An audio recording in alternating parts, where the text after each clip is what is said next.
Hello everyone. Due to massive technical difficulties, I had to record my presentation and I'm going to try to squeeze this down into 15 minutes. First of all, thanks so much for having me here.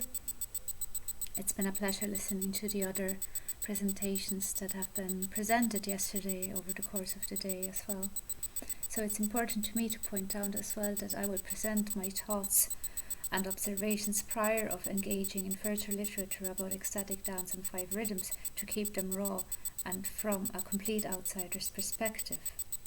To tell you a bit about my background, I had a very multicultural upbringing, growing up in different countries, always being engaged with different cultures and languages, and music always played a very big role in my life growing up. It was not until my teenage years that I experienced the love and passion for dance and extensively attended festivals and parties, Goa parties, psychedelic trance festivals across Switzerland and other continents. And at all those festivals, I had very intense physical and spiritual experiences without the influence of any substances. So at the time of my first serious inquiries in 2019, as an outsider, this was my understanding of ecstatic dance events being promoted in Switzerland. Like there'd be a dance gathering in a closed location, especially with the rules, no drugs, no alcohol, no shoes, no phones, no talking, no harassing. And people would get together for about 2 to 3 hours. The united opening and finishing ceremony, and dances would also usually take place in the morning or early in the evening. Like there would be no club culture feeling of dancing through the whole night or dancing through the whole weekend or a whole week. So kind of like more leisurely or different kind of like. So I looked into attending any of those events in one of the bigger German speaking cities of Switzerland. So my motivation to join was actually driven by the urge to get back into electronic dance music events, as I had such an intense era of my life spent going to psychedelic trance festivals and Goa parties, and I kind of left it because there were many people taking drugs there and I didn't want to be around that environment anymore. But I yearned to get back into the dancing, into non-structured dance forms, just let the music lead the body. I was also intrigued by the meaning of electronic world music, and especially was intrigued as well by the rule no drugs, as like thinking, would there be other people who would experience electronic dance music the same intensity that I used to whilst not being on drugs?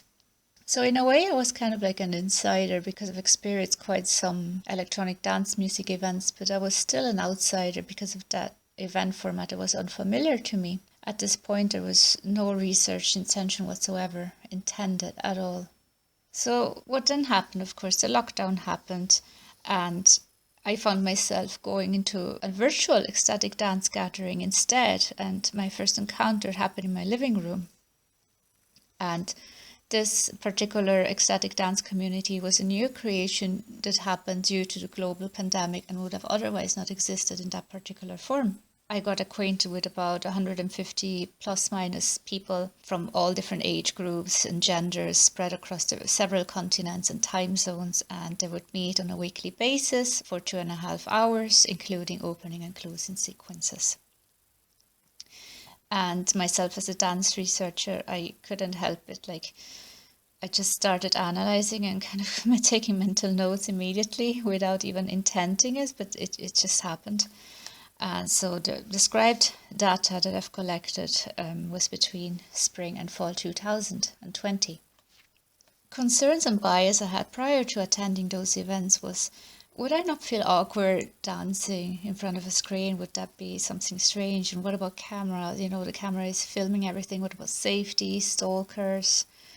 Would I be able to even feel the energy flow from other people through a screen? You know, when you go to a festival or a party and you see someone dancing and you tap onto their energy, like, oh, you feed from each other energy-wise? Would I even enjoy electronic world music at all? Like, would I get the same satisfaction, would I get into the same type of trance that I used to get when I went to Goa parties? Up to that point so far, I had only attended a couple of virtual dance classes, but those were just structured choreography dance classes and not like freestyle dances. As well, like now it is very important to me to explain here that because this wasn't a planned research at all and I didn't actively involve the other participants in this research, I decided to write it from a completely auto-ethnographic perspective and concentrate on subjective observations and my own experience at these events. Hence, I will keep that specific ecstatic dance group completely anonymous and reveal no detail about it. So if I take an example of the location, if you have a real life event, you have everybody confined in one space, whereas at a virtual event, you'd have people moving from space to space, or depending on the internet access, they would be in different areas of a house. Whereas in real life event as well, you would be either inside or outside, and it would be less structured. In a virtual event, everybody would have their own confined space, or would be able, as I said, to move around with a camera from space to space.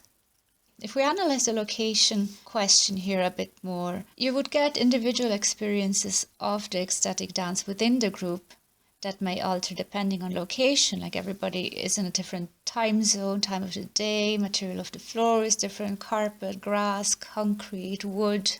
They would be dancing on the temperature would be different. So it's really everybody gets a different experience. Whereas at a real life ecstatic dance gathering, there would be different sensory perceptions in one location. There would now be different sensory experiences in many different locations. And still, there is a connection created that crosses the borders of these locations and can even expand the personal experience by allowing an individual to virtually enter someone else's reality through the screen. I looked at different things then as well to compare to between the real life event and the virtual event. Most of them were attached to hardware. The quality would depend on the hardware or the internet connection, computer software and hardware. But I would particularly like to look closer at the question of the DJ. Whereas in a real life event, you would have a DJ in the room with the attendees who can offer a direct contact, a direct interaction, a human interaction during the dance experience. Of course, there would be no messaging during the dance, but you could look at each other, you could smile at each other, you could give a whoop, or he would hear the people scream at the same time, and people could face each other in a circle in the dance space, or they could face the DJ, depending on however they feel. If I look at it in respect of the virtual event, the DJ is only seen if the camera is turned on. Like there was one DJ one particular time that had difficulties with the camera, and he just couldn't turn it on and we couldn't see him, so we just heard the music but had no interaction with the DJ whatsoever. There's also no direct conscious visual interaction between the DJ and his dancers. There's no audible contact possible through messaging as well. People, they would send private messages or chat messages, like saying, oh, what's the name of the track, or great track, or yeah man, or stuff like that. But even if the DJ looks at the people on the screen and smiles, you don't know, is he looking at me, is he looking at a person on the other screen? You don't know, you don't have that personal human interaction or individual interaction. And people would tend to face the screen as it represents their only connection with the DJ and also with one another. Some observations I made during the dance were that these people were really creative in the use of props. They used different props, they played around with the camera. I also saw, it was very interesting to hear in the one presentation yesterday, they were talking about who would be dancing in front of the screen and who wouldn't. It felt like really most of the people went there to dance, so most of them were really dancing, but besides dancing I also saw people doing other things like resting or playing with children or pets, cooking, eating, cleaning, meditating, doing yoga, things to like. What I particularly liked was the communication that would take place between the community members, either through private or open chat messages, or they would hold up signs with motivational quotes, making heart shapes with their hands, or blowing kisses onto the camera. And it was just all in all a very positive and healthy atmosphere. So my personal concerns about stalking possibilities made me feel reluctant to share my screen at first, or to dance fully in front of the screen, because I didn't know who was hidden behind the screen or who would be filming, what would they do with that. First I had the camera turned off, but then I turned it on and just pointed it somewhere else. And many people did that. They had the camera on but pointing somewhere else, so you could see, okay, there's no freak staring into the camera, kind of stalking or something. It kind of felt like that. I found myself also having a visual attraction to some specific dancers due to their dance style. Some seem to be able to spread their energy even across the screen, the virtual screen. So like I would pin them on my screen and just like dance with them, so to say, and just like felt really energized by dancing virtually with them. I also allowed myself to dance differently due to the fact that I could hide from the screen and the eyes of people, which felt really liberating. My immersions were very much dependent on the track that was played. If I had no connection with the music, I would not get into a trance kind of state. Even though I would not always be dancing along, I still stressed plans and made them fit, and still made a point of being back in my house on time to attend the event. Like I said, if the track or the music would not really get to me, I would find myself cooking or just watching, doing different things on the side while kind of being watching at the same time. When I wasn't feeling very well, I would sit on the couch and watch, but then I had my own concern, like, am I being the stalker now? If I'm like sitting there watching other people dance, I would feel like, oh, you have to kind of participate. So I kind of made an effort most of the time. I also felt as if I would know the members and their pets. And there was a sense of connection week by week that helped me feel not too lonely during the lockdowns. I attended other ecstatic dance events, but those didn't feel the same. The vibe was kind of different, so I kept coming back to this group as well. I must say that I also realized that my lockdown situation seemed privileged in comparison to others. I mean, I had a bubble system where I could have close contact with one household.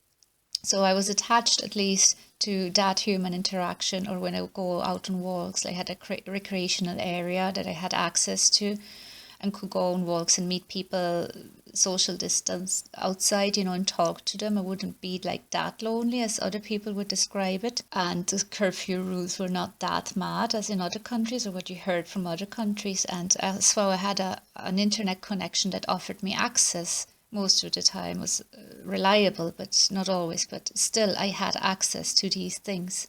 As well, what I realized was that going to a Goa party to me never really felt like a ritual. It was more an activity, whereas ecstatic dance had much more of a ritual-oriented feel to it. I always chose to stay until the very end to connect with people and to understand them and to know how people felt across the world. Looking at the opening and closing sequences was very interesting to me because I wasn't used to that kind of exchange at other events. I saw that they put a lot of care into being respectful and kind towards one another. Many of these things perhaps would be the same at a real-life event, but I would like to mention that the recapping of the feelings and thoughts in the end during lockdown, they were very deep and meaningful and very emotional, and people shared insightful private situations such as experiences of loneliness, loss and disease. Sharing tears was totally okay and was well supported by other community members. Many reported feeling close or having negative feelings prior to the dance and then feeling completely changed after the dance. Also, what I forgot to mention, they also encouraged to select a purpose to dance for at the beginning of the dance, like something we would dance collectively for on that day. It just really felt like a safe space to be and to let go, and just an enormous pillar of support during the times of lockdown. For some as well, the main priority seemed to be the dance, for others the feeling of togetherness. Virtual events served them as an introduction to many new individuals, which would then collect positive experience, making them spread the words and gathering more participants. The sharing of thoughts and feelings strengthens the virtual ecstatic dance community, and I can see possibilities to want to keep it going in real life, depending on locality.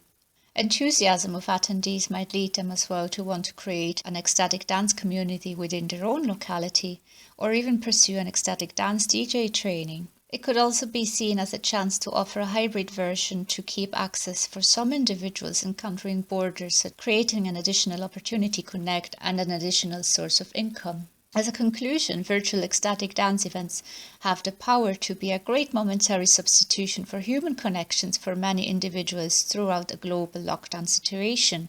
They have the power to connect through the screen and exchange energies. The screen is also not perceived as a boundary but a portal across whomever wishes to connect and share.